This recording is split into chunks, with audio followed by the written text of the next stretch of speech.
Welcome back नाजरीन। Break पर जाने से पहले हम बात कर रहे थे कि मैं सवाल मैं करना चाह रहा था ब्रिगेडियर साहब ये बताइए कि इन हालात में जब ये ख्याल किया जा रहा था कि वो बम्बारमेंट कर रहा है, अपने तमाम मिसाइल इस्तेमाल कर रहा है, खैबर शिकन भी उसने इस्तेमाल कर लिया है, अब ये कितनी देर तक आपके अंदाजे से, क्योंकि आप समझ सकते हैं क्योंकि आर्मी की जो होती है किस तरह से कितने परसेंट के साथ आप चलते हैं जब आपने लंबी जंग की बात करनी हो, तो आपको लगता है कि क्या वो अपने रिजर्वायर जो है जो जो उसकी रिजर्व है, जितना भी उसके पास मौजूद है एम्यूनेशन का, वो उसका एक लार्ज पोर्शन इस्तेमाल कर रहा है अपनी धाक बिठाने के लिए, या वो मोहतात तरीके से इस जंग को लड़ेगा और तवील जंग लड़ सकता है? ख़ास तौर पर ये जो अभी खकवानी साहब ने एक जो रेफरेंस दिया है ये बड़ा इंपॉर्टेंट है कि आपको अपने टारगेट्स को बड़ा ध्यान से चुनना होगा। आप अगर आरामको पे करेंगे या आप ऑयल रिफाइनरीज पे अटैक शुरू कर देंगे तो आप इससे मईशत को थोड़ा सा डिस्टर्ब तो ज़रूर करेंगे, आलमी मईशत को, लेकिन आप अपने लिए उस लेवल का महाज खोल लेंगे कि फिर सऊदी अरब भी इस जंग के अंदर बराह रास्त शामिल हो जाएगा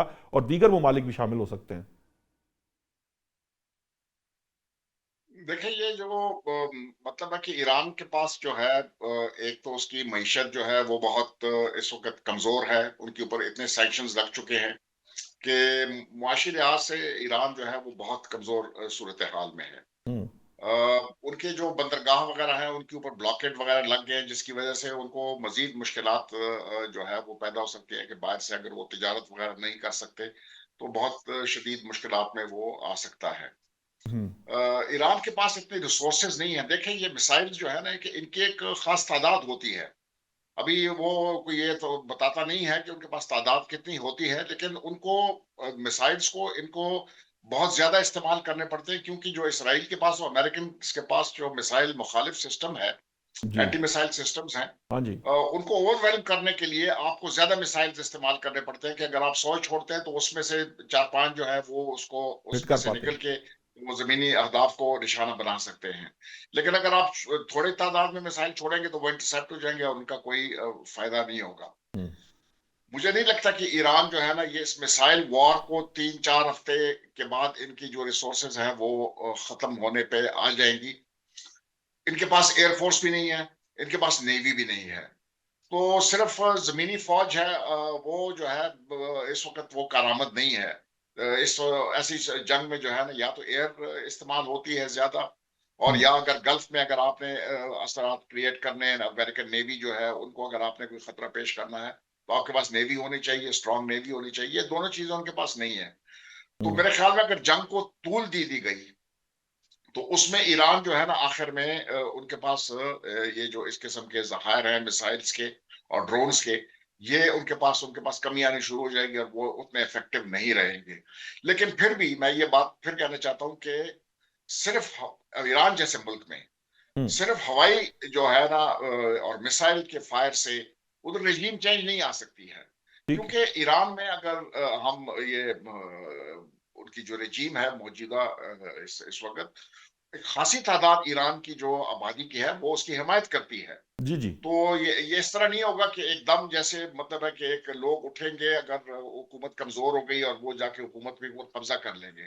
तो इतनी तादाद में तो इतने लोग हैं नहीं कि वो जाके कब्जा कर लें, और दूसरे जो उनके हिमायती हैं वो आगे मुजाहिमत करेंगे, इनको नहीं चलने देंगे। तो ग्राउंड के ऊपर ट्रूप्स डालने पड़ेंगे, चाहे हम्म। थोड़े अरसे के लिए डालने पड़े, कोई स्पेशल फोर्सेस डालना पड़े, ताकि वो दारुल खिलाफे के ऊपर कब्जा करके और उसमें रजीम चेंज को एक ले आए। लेकिन मुझे वो जो है क्या कहते हैं इसको, उसके क्या असरात होंगे, कौन आएगा, इस वक्त मुझे कोई ऐसी कोई लीडरशिप नजर नहीं आती है कि कौन उसको जो है ना वहां पर जमीन पे कौन हुकूमत संभालेगा। अभी ठीक। वो शहनशाह ईरान जो है वो उनके जो बेटे हैं उनको आगे किया जा रहा है, और जी, ट्रंप रजा साहब से शाह उनकी पहलवी। मुलाकात वगैरह भी हुई है। Reza Pahlavi.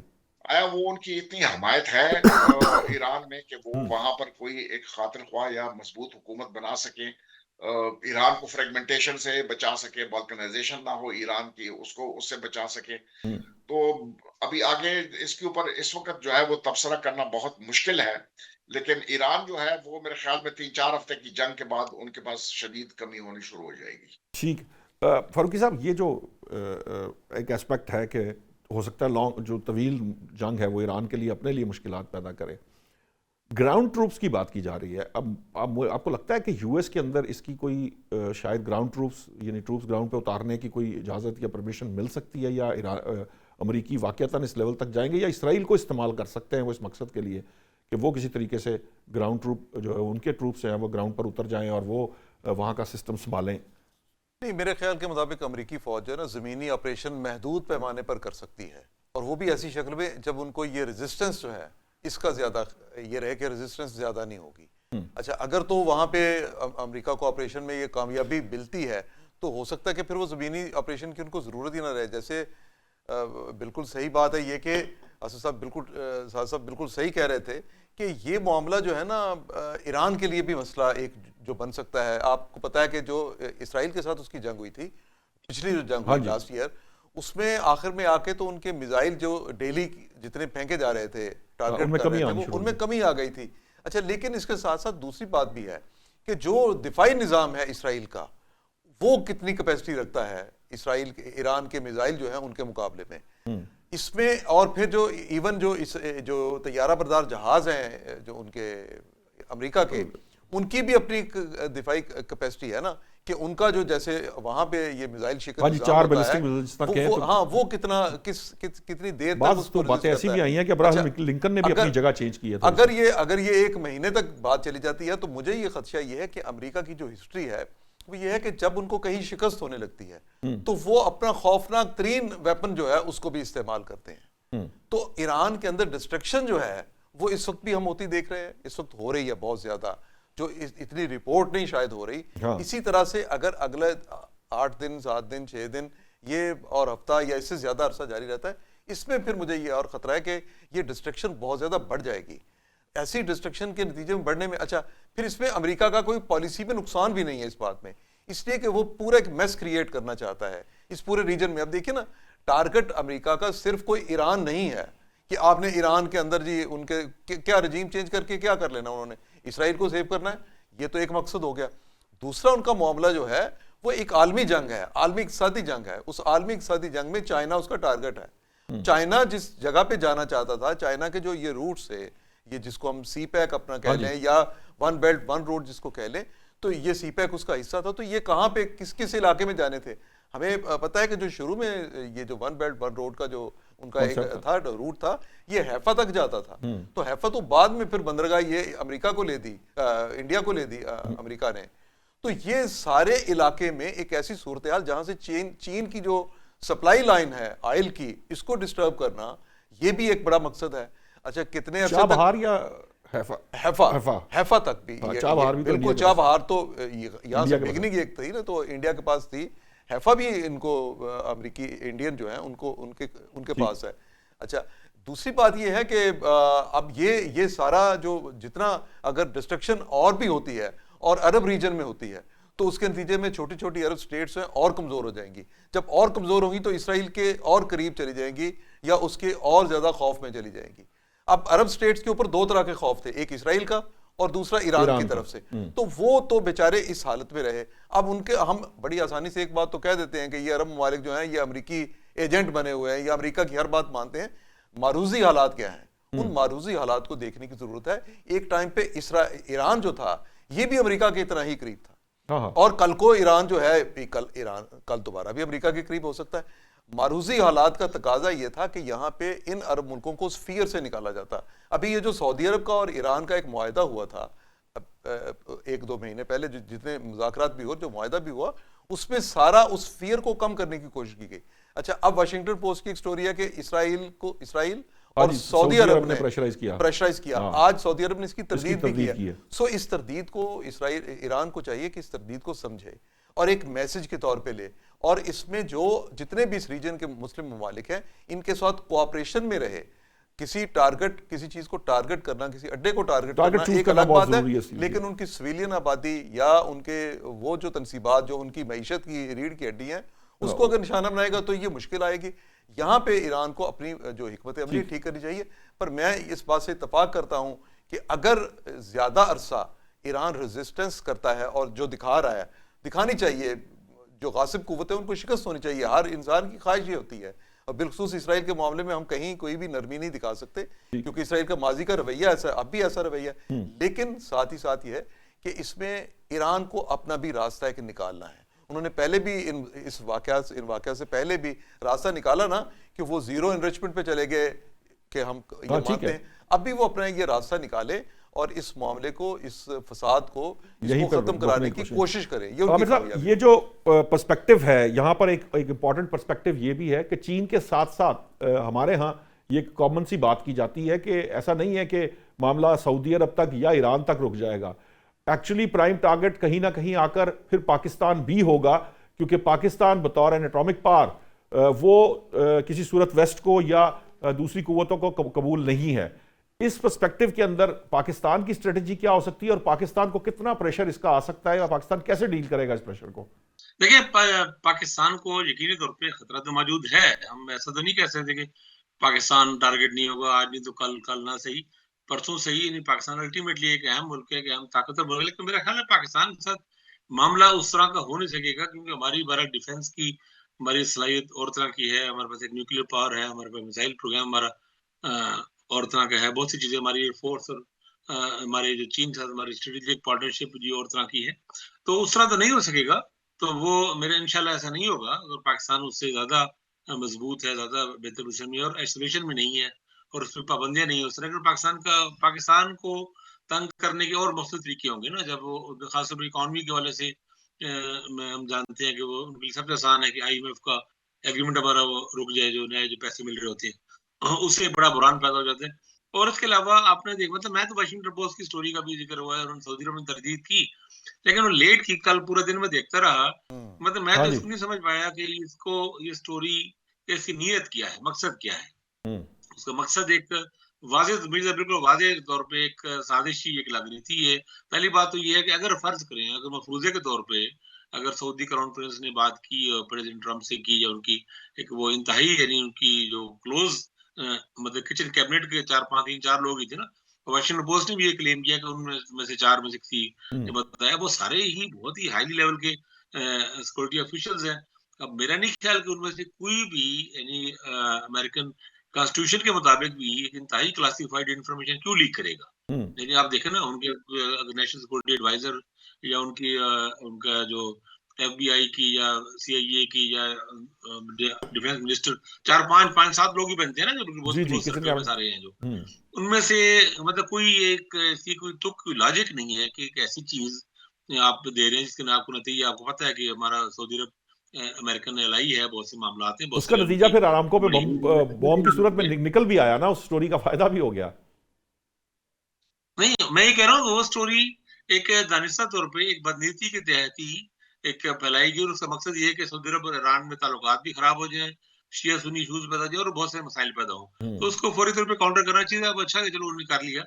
तो मेरा मकसद ये है कि इस तरह के वो प्लान तो है, मैस क्रिएट करने की बात यहाँ पे हो रही है, वो ठीक बात है कि बहुत सी जगहों के मसाइल और चीजें पैदा हो रही है। मेरा ख्याल है पाकिस्तान को हमें अपने ऊपर भी एतमाद करना चाहिए, और हमें जरा ज़ाहिर है हमारे जो मनसूबा साज हैं, हमारे जो प्लान करने वाले हमारे जो मस्करी क़यादत है, वो भी सब चीजों को देख ही रही होगी। और देखो DG ISPR ने जो अल जज़ीरा को इंटरव्यू दिया है उसके अंदर बड़ी क्लैरिटी के साथ उन्होंने बात की है और बड़ी अफर्मेटिव सेंस के अंदर बात की है। तो मेरे कहने का मकसद ये है, जब हम ये मतलब ये खास सतह पे तो आपको इसको तैयार रहना चाहिए, हमेशा तैयार रहना चाहिए, दुश्मन को कभी कमजोरी समझना चाहिए। लेकिन जब हम बहुत ज्यादा पब्लिक लेवल पे बात करते हैं तो हम खामखा एक पैनिक भी क्रिएट होता है और खौफ भी पैदा होता है उसमें ना। मतलब उसके बजाय हमें ज्यादा कॉन्फिडेंस, ज्यादा मजबूत बात करनी चाहिए। और मुझे बात बड़ी पसंद आई, बड़ा फिक्रा है, कई जगहों पे कोर्ट भी किया जाता है मुख्तलिफ जगहों पे, कि खुदा ना खास्ता अगर पाकिस्तान में कुछ हुआ तो वो फिर आधी दुनिया को लेके डूबेगा। तो ये, और पाकिस्तान के पास इतनी कैपेसिटी मौजूद है और ये इतनी डेंजरस बात है कि वो किसी के लिए आसान नहीं है। हाँ जी, सही बात है। मेरा ख्याल संजन को जिनके लिए की गई है उनको समझ भी इसकी आएगी। हमें अपने मसाइल हल करने चाहिए। हमें ये जो मोहलत, असल में थोड़ा टाइम भी होता है, आपको मिला होता है टाइम है, उसमें हमें अपने इंटरनल इश्यूज को हल करना चाहिए। मेरा ख्याल है अफगानिस्तान में तो बहुत अच्छा इन्होंने कर दिया है काफी हद तक। ये TTP और TTA का तो जिस तरह कहना कि वो पंजाबी में लाहौर में हम कहते हैं, लाहौरी जुबान में कि मकू ठाप दिया है माकूट अंदाज में, और ये अच्छा है। और मैं तो जाती तौर पर हक में और इसको लेके जाना चाहिए, ताकि ये जो एक TTP की और BLA की ये जो प्रॉक्सी वार है ना, मुझे लगता है पाकिस्तान के खिलाफ ये शिकल ज्यादा आएगी, प्रॉक्सी वार बढ़ेगी। तो मैं असल में उस वाशिंगटन पोस्ट स्टोरी से कर रहा था कल से मैं देख रहा था कि वो शिया सुन्नी ये चीजें शुरू होना शुरू हो गई है। और मैंने नोट किया है कि बहुत सारे जेली आईडीज है, यानी एक फेक अकाउंट बना है, उसमें वो 2-4 दिन पहले बना है, उसका अकाउंट प्रोफाइल उसका लॉक है और सिर्फ एक उसका फेसबुक ब्रांड है सिर्फ, और वो आके एक इंतहाई जहरीला सा एंटी शिया तबसरा करेगा, खामनेई साहब के खिलाफ तबसरा करेगा, दूसरा सऊदी अरब के खिलाफ तबसरा करेगा। सर ये तो अब चीजें बहुत चल रही it's a part of warfare, अब तो ये एक रूटीन हो चुकी है ना, ये तो अब अंडरस्टूड बात है कि ये तो वॉरफेयर का हिस्सा है, ये तो इसकी पूरी एक कॉग्निटिव एरिया है जिसको आपको डील करना पड़ता है साथ साथ। बगेड़ी साहब ये बताइए कि ये सीस्तान बलूचिस्तान की बात भी आपने थोड़ा सा रेफरेंस दिया था, आमिर साहब समझ रहे हैं कि बलूचिस्तान में हमने काफ़ी बेहतर काम किया है, थोड़ा कंट्रोल भी हासिल किया है, लेकिन ये जो हमारे इंटरनल इश्यूज हैं ये किस हद तक इम्पैक्ट करते हैं उस सिस्टम को जो कि एक्चुअली आर्म्ड फोर्सेस अपने लेवल पे चला रही होती हैं, क्योंकि डिफेंस बहरहाल चूंकि उनका एरिया है और डिफेंस में हमने देखा भी है, अब तो उसमें किसी को डाउट भी नहीं होना चाहिए, हमने अपने से 6 गुना बड़ी ताकत को भी शिकस्त दी, और उसके अंदर हमने सिर्फ फायर पावर के सिर पे शिकस्त नहीं दी, मैं समझता हूं कि उसके अंदर जो आपकी प्लानिंग और स्ट्रेटेजिक प्लानिंग है या जो आपका लेवल ऑफ प्रोफेशनलिज्म है, शायद उसने इंडिया को हम उसके जरिए शिकस्त देकर आए हैं। तो उस सतह के ऊपर ये कितना इम्पैक्ट करता है जो आपका इंटरनल सिस्टम है, जब ये बहुत ज्यादा सपोर्टिव ना हो या आपस में इनकी जिस तरह की हमारे यहाँ यानी आप सियासी अदम इस्तेहकाम कह लीजिए, अगर ये चल रहा हो तो ये कितना इम्पैक्ट करता है उनको? जी, इसका मतलब है कि वॉर जो है वो सिर्फ फौज नहीं लड़ती, मुसल्लह फौज नहीं लड़ते, पूरा स्टेट लड़ता है, और स्टेट के अंदर जो है जो अगर बेइत्तेफाकी होगी, उसके अंदर डिसेंट होंगे, तो वो उतना वो जो रियासत है वो उतनी कमजोर हो जाती है। और हमारी एक ये कमजोरी रही है, मतलब है कि अगर पाकिस्तान को बाहर से कोई direct military threat as such उधर से नहीं है, वेस्ट एशिया की तरफ से या अमेरिका की तरफ से नहीं है, हमें अब ज्यादातर जो है ना हमारे इक़्तिसाद को वो हिट करते हैं, या हमारे जो इंटरनल जो यहाँ पर इंसर्जेंसी 2 चल रही हैं, बलूचिस्तान में है और पख्तूनख्वा में है, इससे वो इस्तेफादा करते हैं। लेकिन इस पे भी मेरे ख्याल में पाकिस्तान की मुसल्लह फौज जो है वो इसके ऊपर काम कर रही है।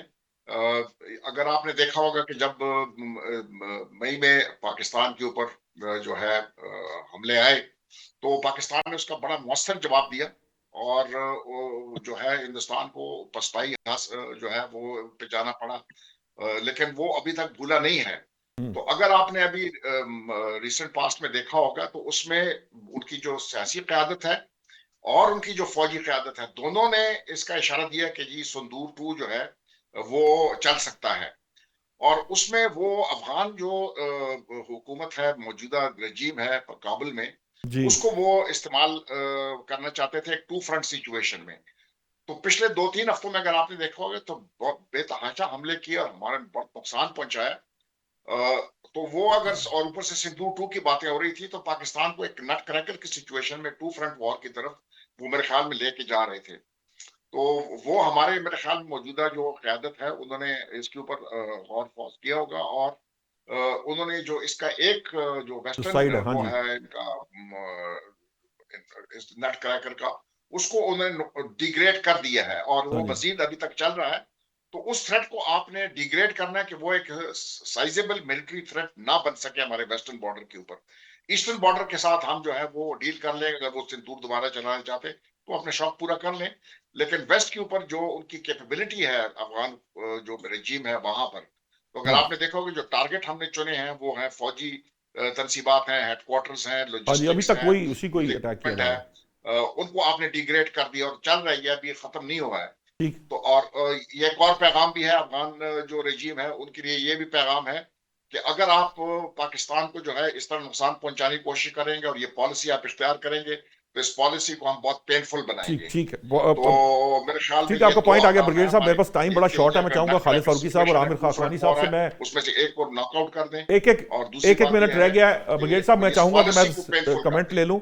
फारूकी साहब, जो जब भारत की बात आई थी तो हमने देखा था कि यहाँ बड़ी सियासी अदम इस्तेहकाम जरूर मौजूद था, लेकिन कौम एकदम यकजान हो गई थी, और माँ सिवाय चंद नाहंजार कह लीजिए या थोड़ा कमअकल कह लीजिए, कोई फर्क नहीं पड़ा, लेकिन वो बहुत आटे में नमक के बराबर थे।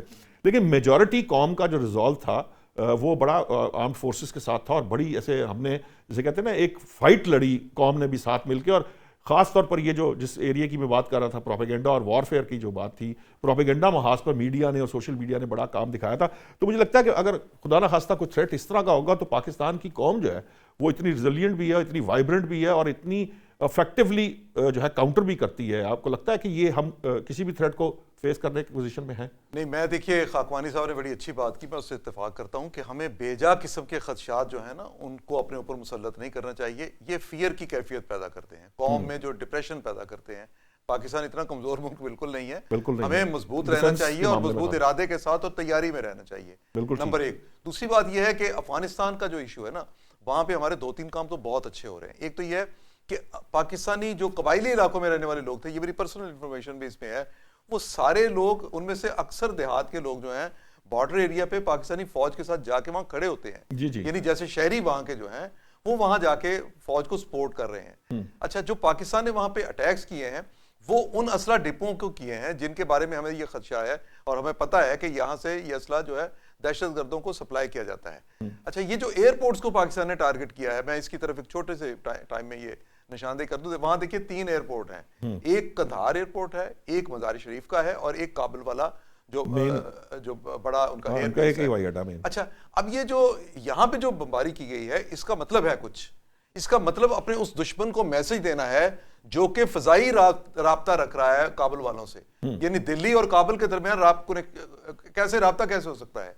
एक ही तरीका है ना कि वहां पे फजाई जो है रूट को इस्तेमाल किया जाए। सो पाकिस्तान ने उस रास्ते को समझ के उसको भी तबाह किया है और इसका मतलब यह है कि अब आप ये नहीं कह सकते कि दिल्ली से कोई उठ के शैतानी हरकत करने के लिए या पाकिस्तान के खिलाफ कोई काम करने के लिए डायरेक्ट राब्ते की पोजीशन में रहेगा। ये एक बड़ी अचीवमेंट है। ठीक है। अब आमिर साहब, मैं आखिर में वही बात करना चाहूंगा, आपसे भी वही 1 मिनट का कमेंट लेना चाहूंगा कि किसी किस्म के एक्सटर्नल थ्रेट की सूरत हमने ये देखा है कि पाकिस्तानी कौम जो है वो फौरन से पहले यकजान हो जाती है और हमारी आर्म्ड फोर्सेस को बड़ी सपोर्ट फराहम करती है। हमारे कीबोर्ड वॉरियर्स चाहे आपस में लड़ते हैं, लेकिन जब मामला इस किस्म का आता है, आपने देखा था, ये अभी भी आपने देखा हमारी कुछ चैनल्स और कुछ लोग वेबसाइट्स हैक हुई तो हमारे यहाँ से भी लोगों ने जो इसराइल की और दीगर वेबसाइट्स जो हैक करना शुरू कर दी थी। यानी हम टेक्नोलॉजी में भी पीछे नहीं और टेक्नोलॉजी में कम्पीट करना भी जानते हैं। ये हमने पाक भारत जंग के दौरान देखा। आपको लगता है कि ये जो एक जज्बा है ये हमें आगे भी देखने को मिलेगा? इंशाल्लाह बिल्कुल जरूर मिलेगा। और वाकई बात थी कि पाकिस्तान पे जैसे अटैक की बात होती है, मई की जो इंडिया पाक जंग थी उसमें भी वो पॉलिटिकल फोर्सेस भी जो मौजूदा हुकूमत के खिलाफ थे वो भी सब लोग इकट्ठे हो गए और बहुत अच्छे से फाइट किया और हमारे लोग टफ और मजबूत हैं, कोई शक नहीं। लेकिन मेरा ख्याल है कि ईरान का ये सब जो हो रहा है ना, बहरहाल एक वार्निंग तो बहुत सीरियस सी है हम सब लोगों के लिए, पाकिस्तान के लिए भी और दूसरे इस्लामी मुल्कों के लिए भी, इवन अरब दुनिया के लिए भी कोई ये बहुत खुशगवार नहीं है चीजें। वहां भी एक फील तो हो रहा होगा कि ईरान अगर न्यूट्रलाइज हो जाता है, अगर खुदा ना खास्ता मुकम्मल तौर पे, तो फिर अल्टीमेटली और भी लोगों के नंबर लगेंगे मुल्कों के आगे।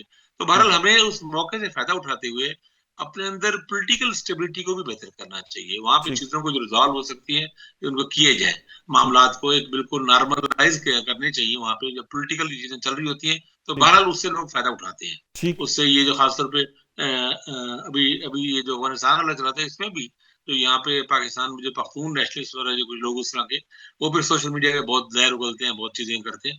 तो वो आप उनको, जब हमारे पास ये टाइम है कि अभी उस टाइम में इन चीजों को ठीक करें, जहां तक बाकी डिफेंस की बाकी चीजों पे इकोनॉमी बहुत फोकस करने की जरूरत है, वहां पे अपने जो कंफ्लिक्ट, जो इंटरनल कंफ्लिक्ट्स हैं वो भी रिजॉल्व करने चाहिए, खासकर पॉलिटिकल हवालों से। तो इंशाल्लाह अल्लाह ने चाहा तो हम ज्यादा मजबूत और ज्यादा पुरएतमाद और ज्यादा भरपूर अंदाज में मुकाबला करेंगे चीजों का। पाकिस्तान इंशाल्लाह बेहतर होगा। वक्त खत्म हो गया है आमिर साहब, मुझे प्रोग्राम को वाइंड अप करने का कहा जा रहा है। आपका बहुत बहुत शुक्रिया। खालिद फारूकी साहब आपका बहुत शुक्रिया। ब्रिगेडियर साद साहब का बहुत शुक्रिया।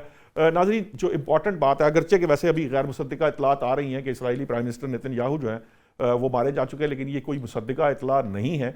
बहरतौर हमारी डिबेट जो इस वक्त थी वो इससे रिलेटेड है कि हमें अपने आप को तैयार करने की ज़रूरत है और अपने आप को तैयार करने के लिए ये बहुत ज़रूरी है कि हमारे इंटरनल डिफरेंसेस ख़त्म किए जाएं और हम बिल्कुल ऐसे जैसे कहते हैं ना कि मुत्तहिद होकर उस ख़तरे की तरफ जो है ना, जो आने वाले वक्त के अंदर हमें दरपेश हो सकता है, उसके लिए तैयारी करें। चाहे वो डिफेंस के महाज पे हो, चाहे वो प्रोपेगेंडा के महाज पे हो, चाहे वो वॉरफेयर किसी भी तरह की हो, हमें पूरी कौम को मिलकर उसके खिलाफ जो है वो खड़ा होना होगा।